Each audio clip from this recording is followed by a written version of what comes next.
have another story for you, and it's chapter 1 and the only chapter. Katie said, "Hi, Bob." "Yeah, Bob," returns. "What a jerk," Katie asks. "Okay, I guess," Bob returns. "Why are people like that?" Katie questions herself.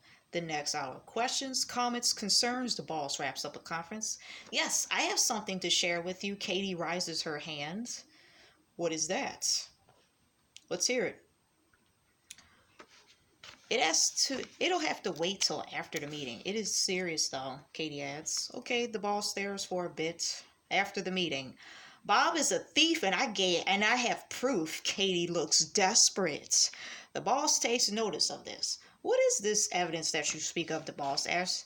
"This hat was in the safe. I found it this morning," Katie explains. "And you waited until an hour after our meeting to tell me this? Do you want to know what I found yesterday?" The boss is very angry at this point.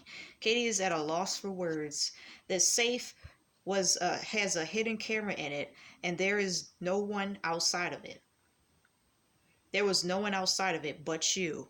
But there is another camera outside of the safe. I saw you steal some documents. You didn't like our argument from last week, I assume." The boss is very upset. Katie looks flabbergasted.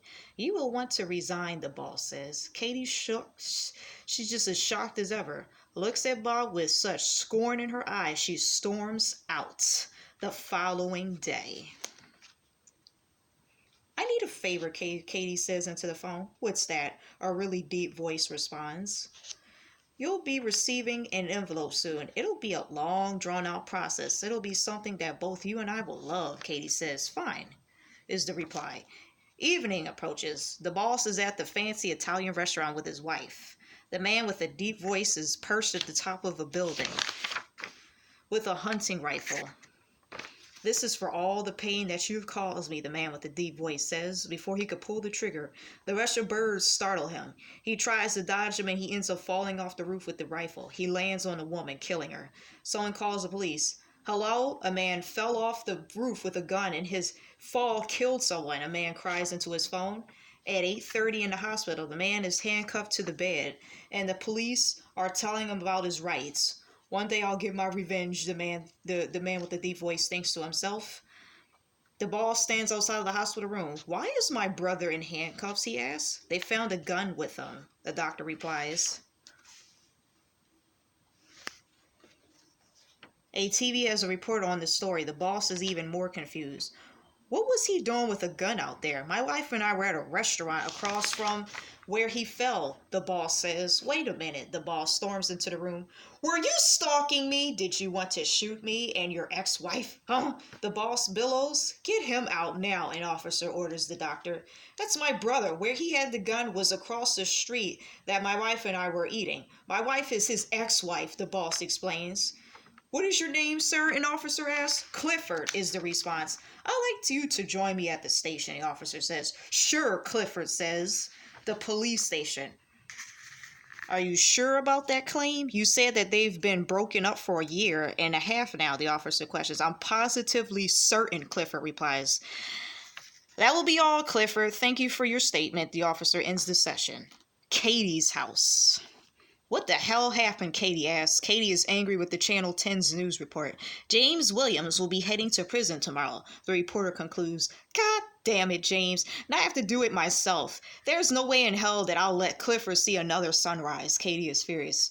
More phone calls happen. "I need a favor," Katie says. "You always need a favor," was the response. "It's really important, Michelle," Katie begs. "Like I care," Michelle is annoyed. "You hate Clifford, right?" Katie asks. A sigh is heard from the other end of the line. "Please, I need to take him out. I need you to take him out for me," Katie begs. "I hate you too, you know." Michelle slams the phone down. "Okay, Michelle, have it your way." She's feeling really disappointed. "Clifford, we should leave town." Wait, hold on. Did I change pages too much? No, we're good. "Clifford, we should leave town," his wife suggests. "I refuse to give up my position at the company," Clifford returns. "You don't have to. We can just change our residency," she adds. "Okay, Gloria. All right, well, we're going to move tonight." Tonight's move happens. Are your bags packed? Clifford asks. Yes, Gloria responds. Well, let's get the hell out of here then, Clifford says. Katie waits outside of their home with binoculars. Where are they going? She asks. She waits and watches as they get into their car. They pull off and she follows behind them. Then they approach the highway. The highway. The abominable highway. As soon as I turn this freaking page, that highway is so abominable. Won't even let me turn the page. Just kidding. I'm just kidding. Katie rams the back of their car. Wait, what the hell? Clifford says. Katie pulls up beside Clifford. You're mine, Clifford. Don't you remember you were supposed to be mine, Clifford? You get that, Gloria? That's my husband, not yours.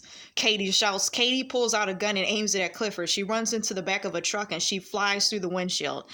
A massive pileup occurs. Many are injured and a few others are dead. Now, we got more police on the scene with the arrival of police. It's the arrival of the police. Sir, do you recognize this woman? An officer asks. Yes. Her name was Katie Thompson. She was an ex-employee of mine, as well as my ex-wife. Clifford tears up. The end. That was a sad, crazy, miserable, sad, just crazy story. You guys have a good day.